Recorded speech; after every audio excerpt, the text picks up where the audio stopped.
नमस्कार स्टूडेंट, मैं नकुल कुमार और केमिस्ट्री एजुकेटर। स्टूडेंट, जो हमने कल बातें की थी, कुछ न्यूमेरिकल्स की बातें की थी, कुछ परिभाषाओं के बारे में बात की थी। आज स्टूडेंट हम जो सीखेंगे ठोसों में निर्भर संकुलन सीखेंगे। क्या सीखेंगे हम?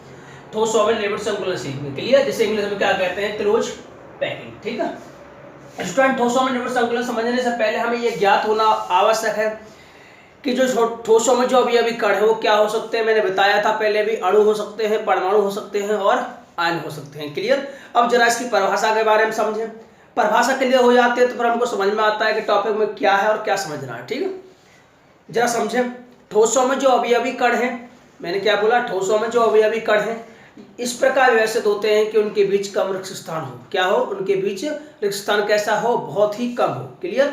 ठोसों में जो अवयवी कण है वो इस प्रकार अरेंज होते हैं, उस प्रकार व्यवस्थित होते हैं कि उनके बीच रिक्त स्थान कैसा हो?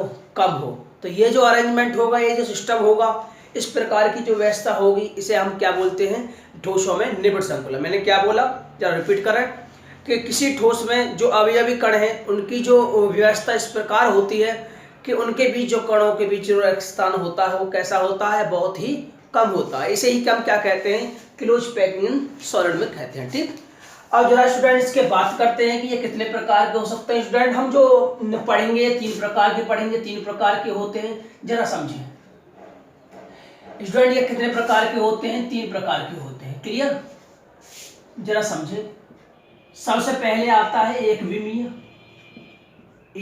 Close packing.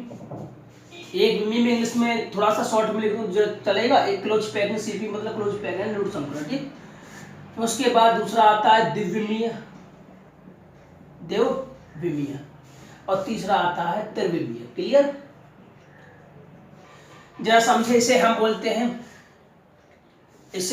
हैं 1D सीपी क्लोज पैकिंग, इसे 2D क्लोज पैकिंग, और इसे क्या बोलते हैं? आप समझ गए होंगे, 3D क्लोज पैकिंग। क्लियर? इसे 1D, इसे 2D, इसे 3D। ठीक, तो उसके बाद स्टूडेंट जरा इसको समझे। सबसे पहले एक विमीय क्या होता है, फिर उसके बाद द्विविमीय को समझेंगे, उसके बाद हम त्रिविमीय को समझेंगे। स्टूडेंट, इसमें क्या होता है? इसके जो अवयवी कण है, इसके जो क्या अवयवी जो कण है, यानी एक विमीय निबिड़ संकुलन में क्या होता है कि जो अवयवी कण है वो एक पंक्ति में अरेंज होते हैं, एक रो में अरेंज होते हैं। मैंने क्या बोला कि एक विमीय का मतलब होगा 1 डायमेंशन में होगा, यानी एक एक्सेस में होगा। इसमें जो अवयवी कण है इस प्रकार अरेंज होते हैं कि एक पंक्ति में अरेंज होते हैं। क्लियर? जरा समझे किस प्रकार। तो जरा समझे एक विमीय में क्या होता है, जरा समझे। दूसरी बात, हम जो परमाणु है, जो अवयवी कण है, इनको ठोस गोले मान सकते हैं। स्टूडेंट, आपको पहले भी समझाया था, फुटबॉल की तरह मान सकते हैं, एक ठोस गोले की तरह कल्पना कर सकते हैं। मैंने क्या बोला? ठोस गोले की तरह कल्पना कर सकते हैं। क्लियर? अब जरा समझे एक विमीय में क्या होता है, जो अवयवी कण है वो इस प्रकार अरेंज होते हैं। जरा समझे। मेरे पास ये कोई एक कण हो गया, इसके पास में कोई पड़ोसी कण दूसरा हो गया, इसके पास में कौन हो गया? कोई दूसरा कण हो गया। ठीक, फिर उसके बाद तीसरा कण हो गया,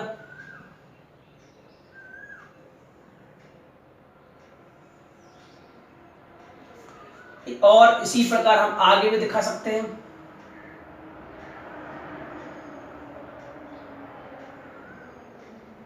क्लियर? स्टूडेंट, इस प्रकार का अरेंजमेंट होगा, गोल होगा। गोलो, जहां अगर मैं गोला बोलूं इसका मतलब यह हुआ कि मैं किसकी बात कर रहा हूं? अवयवी कणों की बात कर रहा हूं। ठीक, इस प्रकार का जो अरेंजमेंट है, देखना ये स्टूडेंट एक ही एक्सिस पे होगा, एक्स एक्सिस के अलोंग होगा, या एक पंक्ति में होगा, रो में अरेंज है। किस में अरेंज है? रो में अरेंज, पंक्ति में अरेंज। तो इस प्रकार की जो क्लोज पैकिंग होगी, इस प्रकार की जो व्यवस्था होगी, वो क्या कहलाएगी? 1D। क्या कहलाएगी? 1D close packing. अब तो समझ में आ गया होगा स्टूडेंट। उसके बाद हम द्विविमीय की बातें करते हैं। द्विविमीय में क्या होता है कि जो अवयवी कण है वो एक ही तल पर अरेंज होते हैं। किस पे होते हैं? एक ही तल पर होते हैं, एक ही तल पर। क्लियर? एक ही तल का मतलब होगा इसमें 2 साइड होंगे, यानी एक्स एक्सिस होगी और एक वाई एक्सिस होगी। 2 विमीय की बात कर रहे हैं तो इसका मतलब 2 विमा होंगे, एक्स एक्सिस और वाई एक्सिस। ठीक है, तो एक ही तल पर इसमें क्या होगा? एक ही तल पर अरेंज होंगे, इसमें एक ही पंक्ति पर होंगे। किसमें होंगे? एक ही पंक्ति में। ठीक, जरा समझे। इसमें एक ही पंक्ति में होंगे, इसमें एक ही तल पर होंगे। अब इनको जरा समझेंगे। इसमें होता क्या है कि एक ही तल पर जो अवयवी कण है वो दो प्रकार से अरेंज हो सकते हैं, जरा समझेंगे। मान लिया जाए कि मेरे पास ये कोई परमाणु है या सॉरी कण है, वो इस प्रकार भी अरेंज हो सकता है, जरा इसको मन से समझेंगे। तो उसके बाद दूसरा कण बना दिया, इसके पास है बिल्कुल रेगिस्तान बहुत कम हो, मैंने डेफिनेशन में ही बोला था कि रेगिस्तान कम होना चाहिए, इस प्रकार अरेंज होते हैं। इसके पास में कोई तीसरा कण है,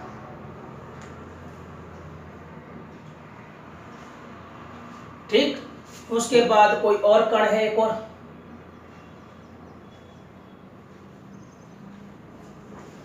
जरा समझे।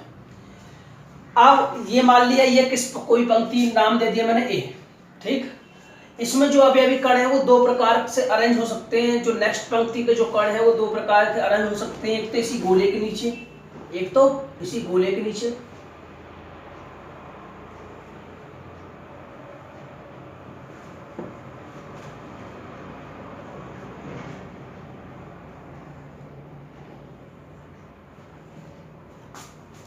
स्टूडेंट समझ में आया कि ये एक के नीचे एक,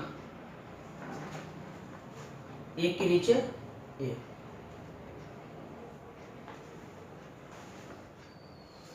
ऐसे हम नीचे भी दिखा सकते हैं।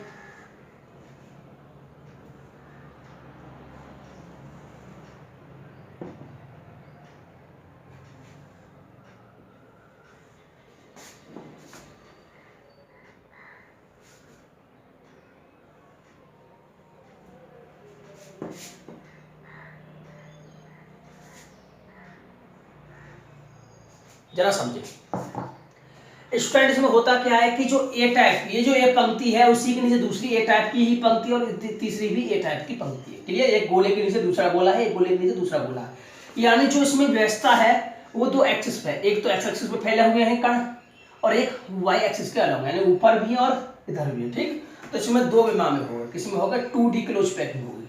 अब स्टूडेंट समझे कि अगर हम इसमें कोऑर्डिनेशन नंबर की बात की जाए, इसमें जो कोऑर्डिनेशन नंबर होता है वो 4 होता है, जरा समझेंगे कैसे होता है, इसे हम क्या नाम देते हैं वो समझेंगे। मान लीजिए मैं इस गोले की बात कर रहा हूँ, इस गोले की बात करूँ तो इस गोले को जो कितने कणों ने घेरा हुआ है मुझे बताओगे आप, आपने सीखा है, एक तो ये गोला, एक ये गोला हो गया और एक ये गोला हो गया और एक ये हो गया, क्लियर।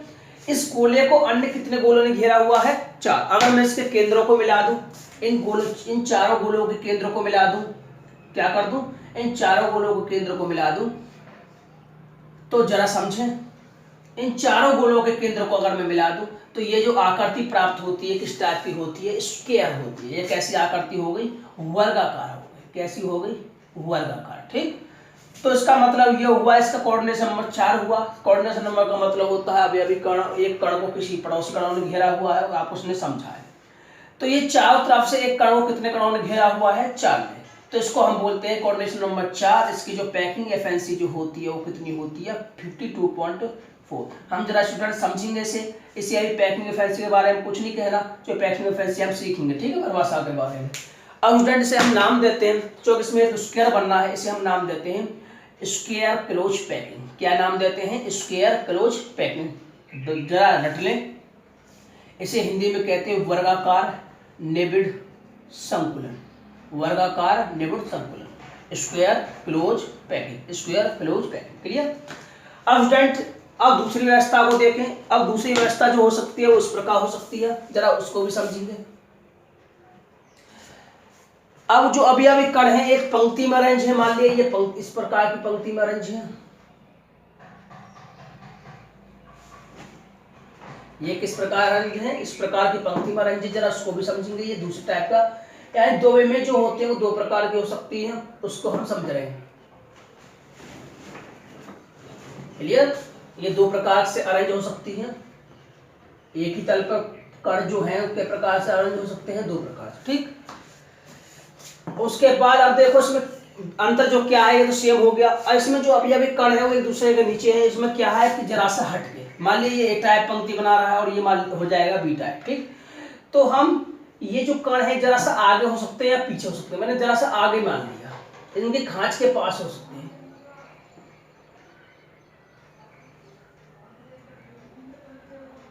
ठीक है। यानी कि खांच के आगे पीछे। फिर ऐसे हमने दूसरा मान लिया,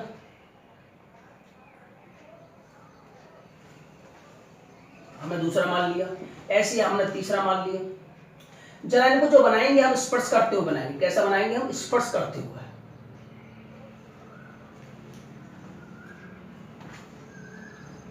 ठीक, ऐसे हम आगे और ही मान सकते हैं, और मान लो।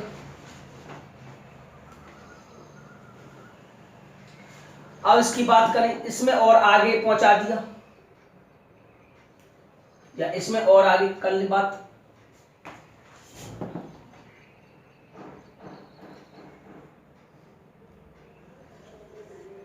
ठीक है, फिर उसके बाद और देखें, आप भी अपने फेरे बनाते चले साथ के साथ।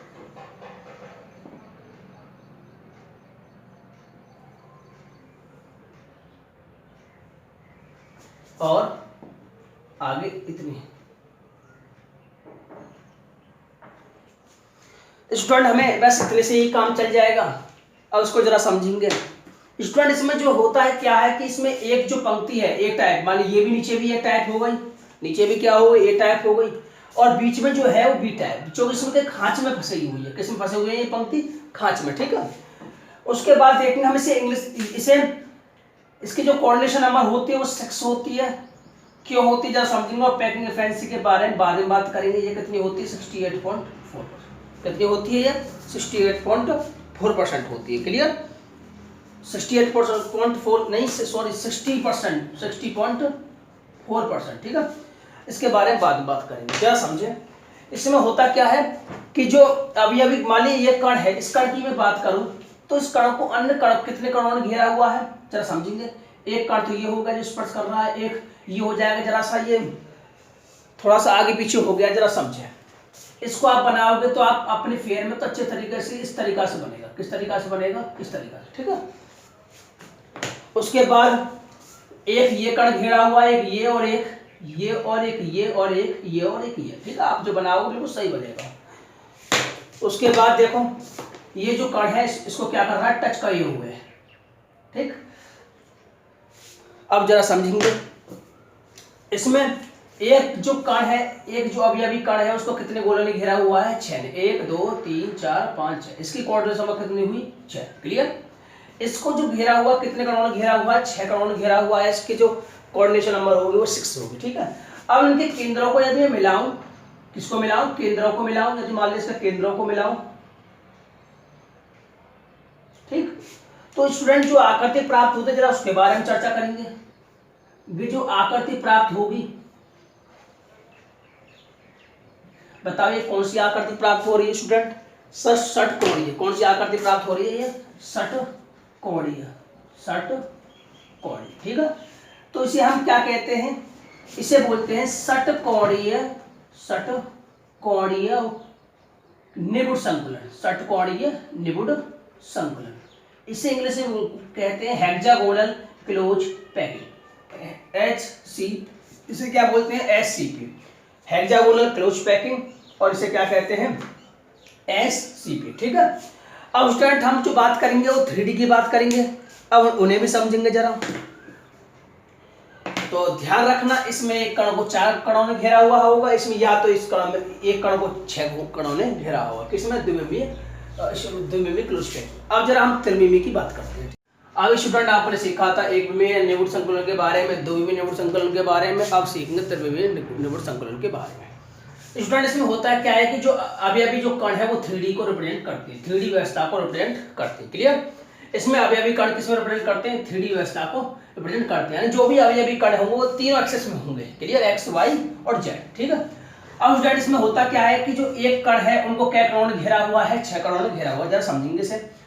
कौन कौन कणों ने घेरा हुआ है? 1 2 3। क्या कणों ने? 1 2 3 4 5 6। क्लियर? अब स्टूडेंट इसमें देखो, आपके निगाह में आ रहा हो, आपको दिख रहा हो, तो ये इसमें जो है इस कण के बीच में कुछ खाली जगह बची हुई, रिक्त स्थान बचा हुआ है। कितनी जगह बचे हुए? 6। 1 2 3 4 और 5। क्लियर? स्टूडेंट एक कण को कितने कणों ने घेरा हुआ है? 6 कणों ने घेरा हुआ है। और इस कण को 6 कणों ने घेरा हुआ है। और यहाँ पर देखना स्टूडेंट, हमें एक कण को 6 कणों ने घेरा हुआ है, तो यहाँ पर 6 रिक्तियाँ क्या होती हैं? 6 रिक्तियाँ हमारे पास प्राप्त होती है। कितनी प्राप्त होती है? 6 रिक्तियाँ प्राप्त होती है। जब एक कण को अगर 6 कण घेरते हैं तो वहाँ पर स्थान 6 जगह खाली रहता है। 6 रिक्तियाँ स्तंभ, इन्हें क्या बोलते हैं? रिक्तियाँ ही बोलते हैं। 6 रिक्तियाँ उत्पन्न होती हैं। मैंने क्या बोला कि जब किसी व्यवस्था में, जब किसी सॉलिड में, जब किसी क्रिस्टल में एक कण को अगर 6 कण घेरते हैं तो वहाँ पर 6 रिक्तियाँ उत्पन्न होती है। क्लियर? अब 6 रिक्तियों पर 3 गोले और 3 गोले ऊपर व 3 नीचे गोले। मैंने क्या बोला? जब 6 गोले, एक गोले को 6 गोले स्पर्श करते हैं तो 6 रिक्तियाँ उत्पन्न होती हैं।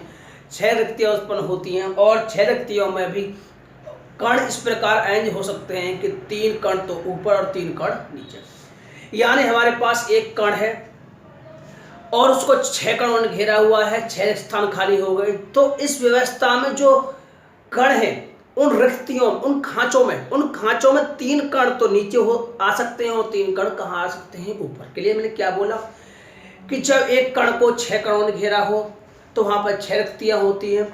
तो उन 6 रिक्तियों में 3 कण तो नीचे आ सकते हैं और 3 कण कहाँ आ सकते हैं? ऊपर। क्लियर? जरा समझिए स्टूडेंट, इन 6 रिक्तियों के हम 3 कण तो 3 जो गोले हैं ऊपर जमा सकते हैं और 3 गोले नीचे जमा सकते हैं। क्लियर? मैंने क्या बोला? 3 कण तो ऊपर और 3 कण नीचे। अब 3 कणों के ऊपर और 3 कणों के नीचे जमावट होने के कारण ये क्या प्रकार के होते हैं? 2 प्रकार के होते हैं। जरा समझिए। सबसे पहले आता है षटकोणीय। कैसा आता है? षटकोणीय। और दूसरा होता है घनीय। क्लियर? जरा स्टूडेंट, अब इस व्यवस्था को हम जरा इस प्रकार अरेंज कर सकते हैं समझने के लिए कि ये एक कोई कण है, इसको 3 कणों ने घेरा हुआ है। एक ये इधर से 3 कणों ने और इधर से 3 कणों ने। कितने कणों ने घेरा हुआ है? 6 कणों ने। ठीक है? ये समझाने के लिए आपको हम इस तरीका से मान सकते हैं। ठीक है? इसी को हम ऐसे मान रहे हैं, इसी को हम क्या कर रहे हैं? ऐसे मान रहे हैं। ठीक है? आपको जो समझा दी, जो रिक्त स्थान है उनमें कणों की जो जमावट होती है वो कैसे होती है, जरा समझिए स्टूडेंट। इसमें होता क्या है कि जो 6 कण है, इनके ऊपर 3 कण अरेंज हो सकते हैं और उनके नीचे 3 कण अरेंज हो सकते हैं। क्लियर? मैंने बोला था यदि पहले जो षटकोणीय है, जरा उसे समझिए। यदि 6 कणों में जो उत्पन्न 6 रिक्तियाँ होती है, मैंने बोला था, अभी समझाया था कि जब 6 कण किसी एक कण को घेरते हैं तो वहां पर 6 रिक्तियाँ उत्पन्न होती हैं। तो 6 रिक्तियों के 3 ऊपर और 3 नीचे कण भी वैसे हो सकते हैं। क्लियर? यदि 3 जो कण है, मान लीजिए एक कण है, ये 2 कण है और ये 3 कण है। क्लियर?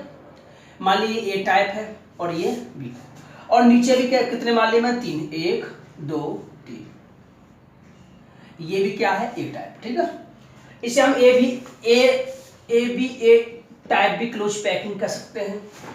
अब स्टूडेंट जरा समझे कि हाँ, इस कण के, इस व्यवस्था के ऊपर 3 कण, इन खाली जगह में जो खांच है, 3 कण तो ऊपर आ सकते हैं और 3 कण नीचे आ सकते हैं। जरा समझेंगे।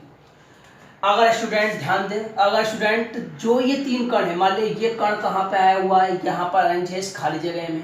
ये कण कहाँ है? इसमें है। और ये कण कहाँ है? इसमें है। क्लियर?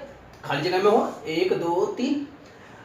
यदि ये जो कण है उसी खांच में स्थित हो जिसमें ऊपर वाला हो, ये जो कण है उसी खांच में स्थित हो, और ये जो कण है किस खांच में हो? उसी खांच में हो, तो इसको बोलते हैं षटकोणीय क्लोज पैकिंग। क्यों बोलते हैं?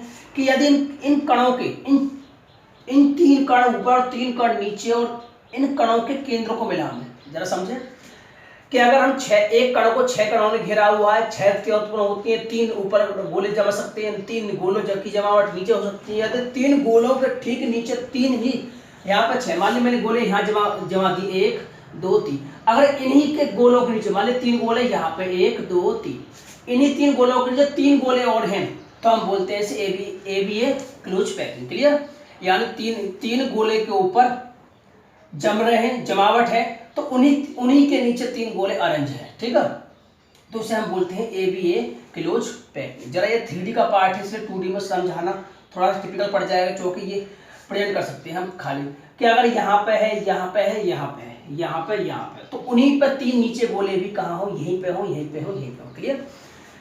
स्टूडेंट इसकी जो कोऑर्डिनेशन नंबर होती है वो कितनी होती है, 12 होती है, जो कि एक गोले को 6 घेरा, 3 घेरा और 3 घेरा, कितने गोले ने घेरा हुआ है, 12। क्लियर, एक गोले को कितने गोले स्पर्श करते हैं, 12। इसकी जो पैकिंग इफिशिएंसी होती है वो 74% होती है, उसे बाद में समझेंगे हम।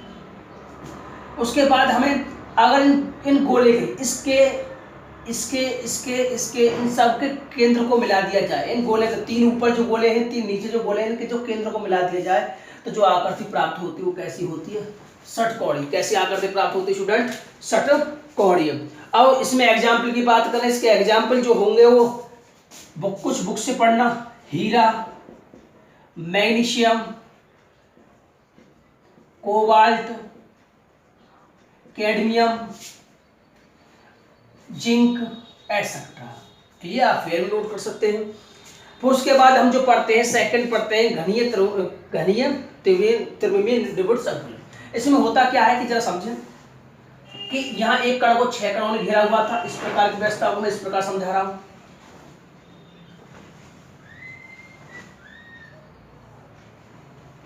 जरा इमेजिन करना होगा इसमें। अब यहाँ जो एक गोले को 6 गोले ने स्पर्श किया हुआ है तो 6 खांच उत्पन्न हुई। 6 खांचों में 3 गोले ऊपर अरेंज हो सकते हैं और 3 गोले कहाँ अरेंज हो सकते हैं, नीचे। क्लियर, तो ध्यान रखें इनमें और इनमें क्या अंतर होगा उसे समझेंगे।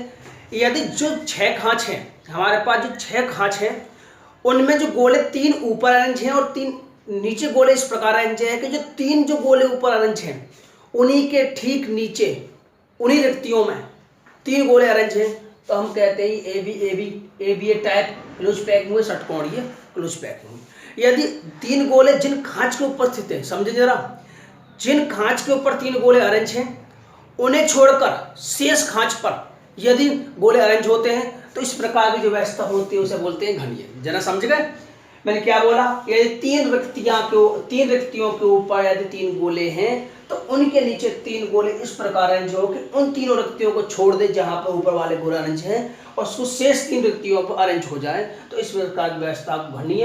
यदि उसी रिक्तियों के ठीक ऊपर उसी रिक्तियों के ठीक नीचे गोले अरेंज हैं तो हम बोलते हैं ये क्या है, षटकोणीय। इनके केंद्रों को मिला वो षटकोणीय बनेगा, इनके केंद्र को मिला वो तो घनीय आकृति बनेगी। क्लियर, जरा समझें स्टूडेंट। मेरे पास मान ले ये कोई गोला, ये जो कण है ये 3 कण है और स्पर्श करने के लिए बनाया ही मैंने, और ऐसे ही हम नीचे मान लिया।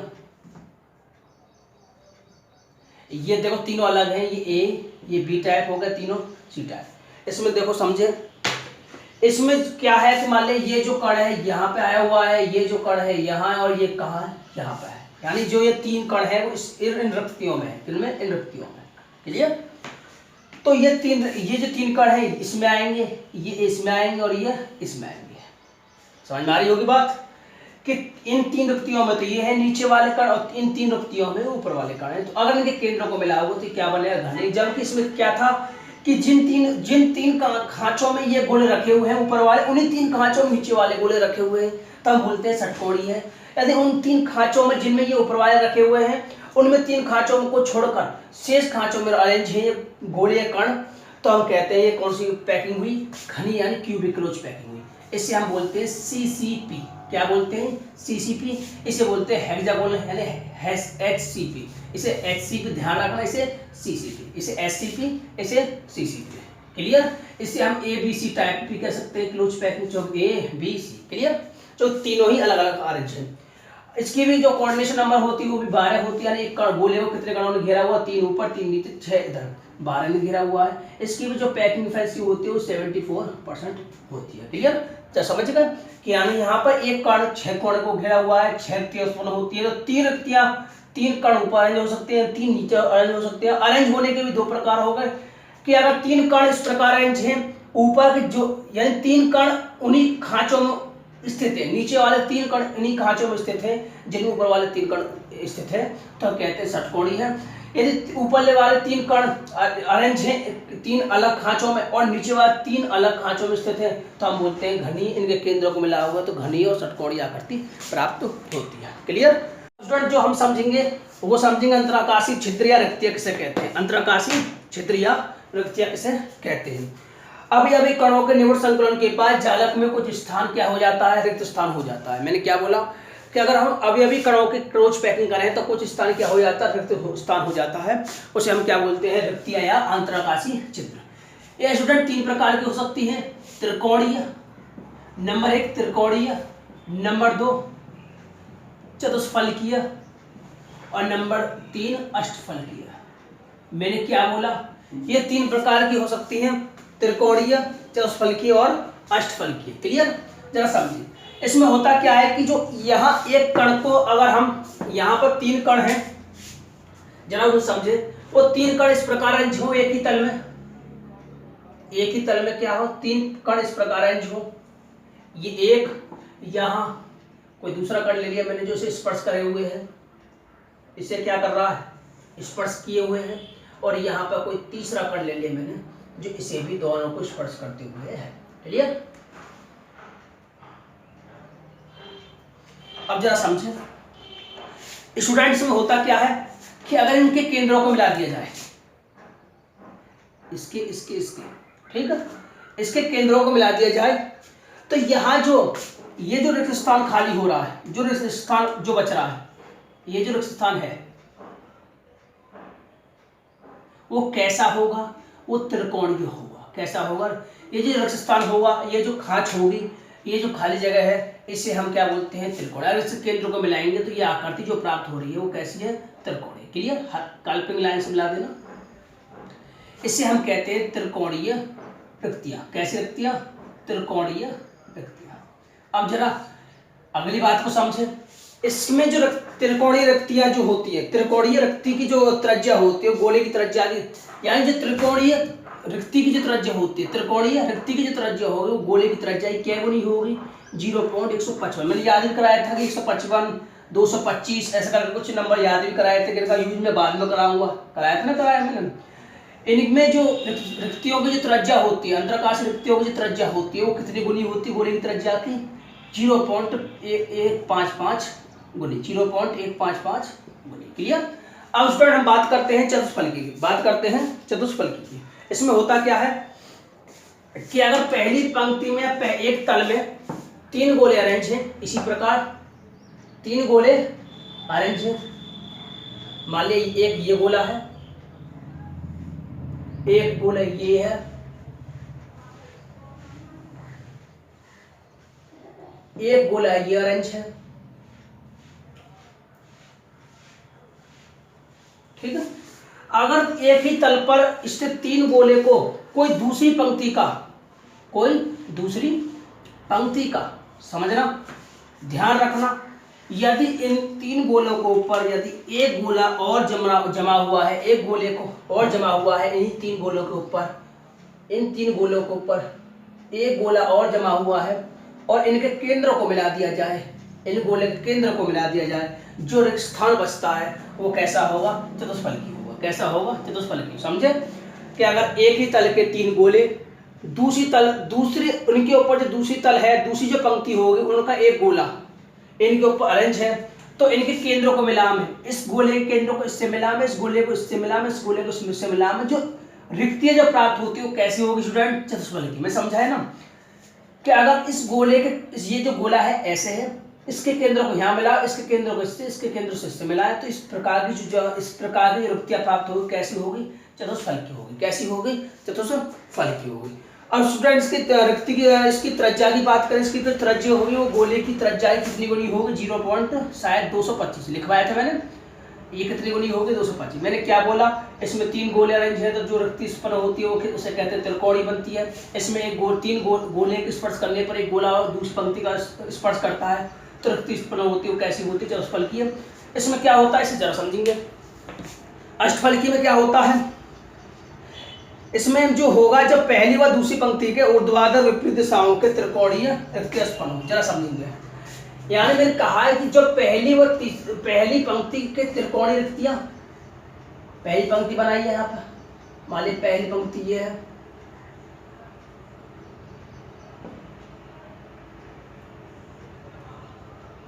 ठीक, ये क्या है, पहली रो। इन्हीं के ऊपर 3 गोले विपरीत तय स्पर्श करते हैं। विपरीत तय का मतलब ये अलग हो गया, ये गोला मान लीजिए मैंने यहाँ स्पर्श कर रहा है, एक कोई दूसरा गोला है दूसरी पंक्ति का, ठीक, और इन्हीं के ऊपर कोई तीसरा गोला दूसरी पंक्ति का।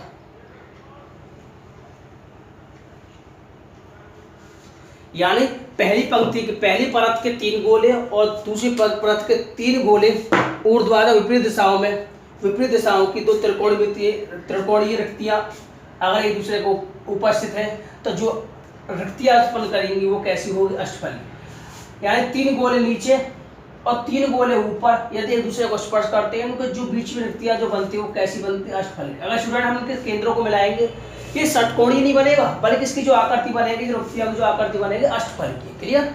अगर इन तीनों गोलों के केंद्रों को इधर से मिला दिया जाए तो इनमें जो रिक्तियां बनेंगी वो कैसी बनेंगी, अष्टफल की बनेंगी। इसकी जो त्रिज्या की बात करें, इसकी जो रिक्ति की त्रिज्या की बात करें वो इस गोले की त्रिज्या इस कण की त्रिज्या की गुनी होगी, 0.414 गुनी होगी। क्लियर। मैंने याद कराया था 155, 225, 414। ठीक है।